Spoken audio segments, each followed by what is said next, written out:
Today I'm going to talk about the strategy of reward.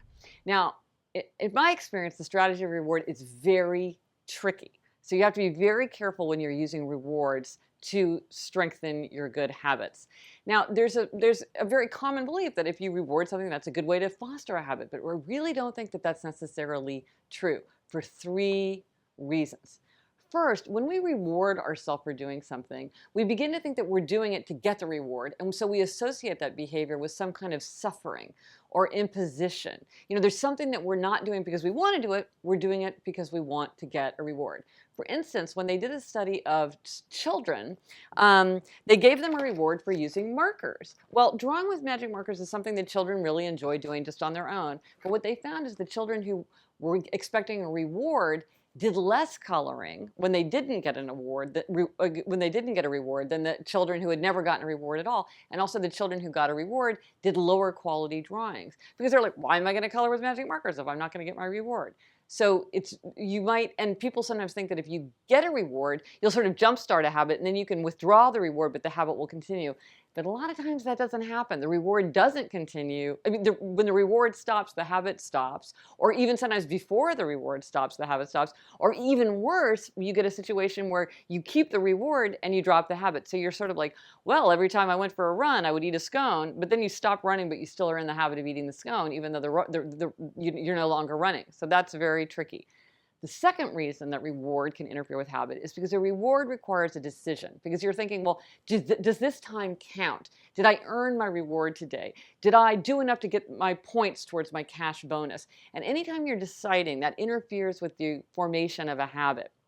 I don't reward myself for putting on my seatbelt. I don't reward myself for posting to my blog every day. These are things that I just expect from myself. I don't decide to do them. I know that I'm going to do them, and I don't get a reward for doing them because they're just something that I expect from myself every day. And the third reason that a reward can interfere with habit formation is something that took me a long time to understand.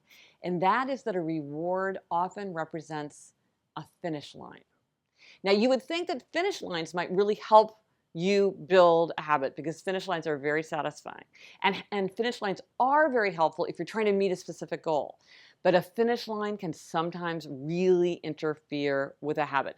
And I began to see this because several people said to me practically verbatim, it was the funniest thing. I wanted to get back in the habit of exercise, so I decided to train for the marathon. And I loved it. And I trained so conscientiously and I was so into it.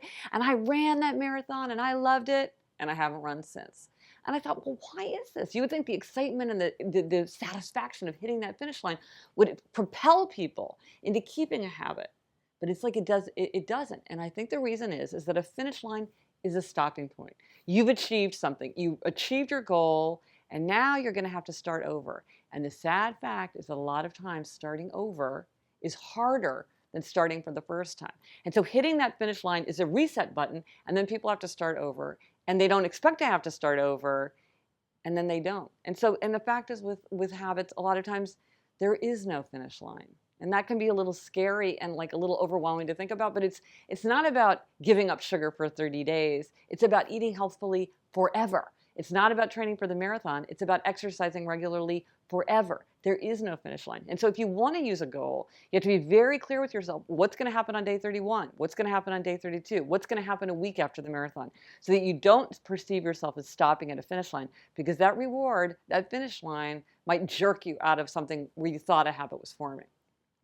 But there is one great way to use reward to form a habit, and that is when a reward is something that takes you deeper into the habit. So for instance, let's say that you've been doing a lot of yoga.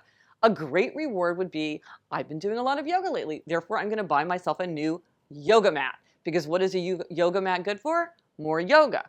And I went to a big company that had what I thought was a genius policy. If you exercised at the company gym 75 times in 1 year, you got a reward. What was the reward? Next year of the gym free. So the reward for exercise was more exercise, which is kind of like that old joke about making partner in a law firm, which is like that it's like winning a pie eating contest and finding out that the prize is more pie. What you want to do is you want to reward a good habit with something that's going to make you do even more of that good habit.